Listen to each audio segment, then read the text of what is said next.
بالله من الشيطان الرجيم بسم الله الرحمن الرحيم رسول من الله وفتح قریب صدق اللہ العظیم.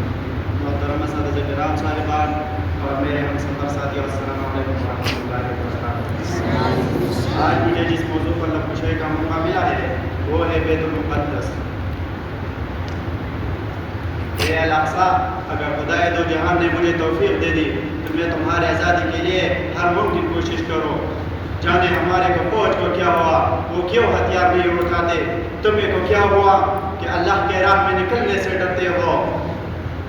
کہاں گئے وہ شہادت کے شوق، کہاں ہے وہ جنت کے طلب؟ کیا تمہیں لگتا ہے کہ فقط نماز روزہ تمہیں بچا سکے گا؟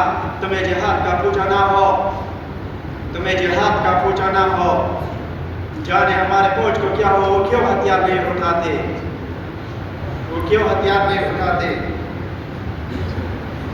کیا تمہیں لگتا ہے کہ فقط نماز روزہ تمہیں بچا سکے گا؟ تمہیں جہاد کا پوچھا نہ ہو. قیامت کے دن اپنے رب کو کیا منہ دکھاؤ گے؟ اے الاقصی، میں شرمندہ ہوں کہ ان کی ہمارا پیشانیاں الاقصی میں سجدہ کرنے کو تڑپتے رہی ہے. آخر ہم اتنا بزدل کی پریشانی کیوں رکھتے ہیں؟ کیا ہم اسی امت سے ہیں جنہوں نے بدر کا مارے کا سر کیا؟ کیسر روم کو سر کرنے والے در حقیقت ہم نے اپنی دنیا ہی کو اپنا مسکن بنا لیا. ہم نے اپنے جانوں پر ظلم کیا. میں اس شعر پر اپنا بات ختم کرنا چاہتا ہوں.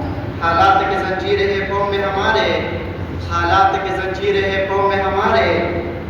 بزدل نہیں مولا کی قسم مسجد اقصی، بزدل نہیں مولا کی قسم مسجد اقصی. غفلت میں گرفتار ہے لیکن نہیں بھولے، غفلت میں گرفتار ہے لیکن نہیں بھولے. حضرت عمر کے نقش قدم مسجد اقصی. جو تیرے محبت میں لڑے تیرے عدو سے، جو تیرے محبت میں لڑے تیرے عدو سے، برسے گا اس پہ ابر کرم مسجد اقصی.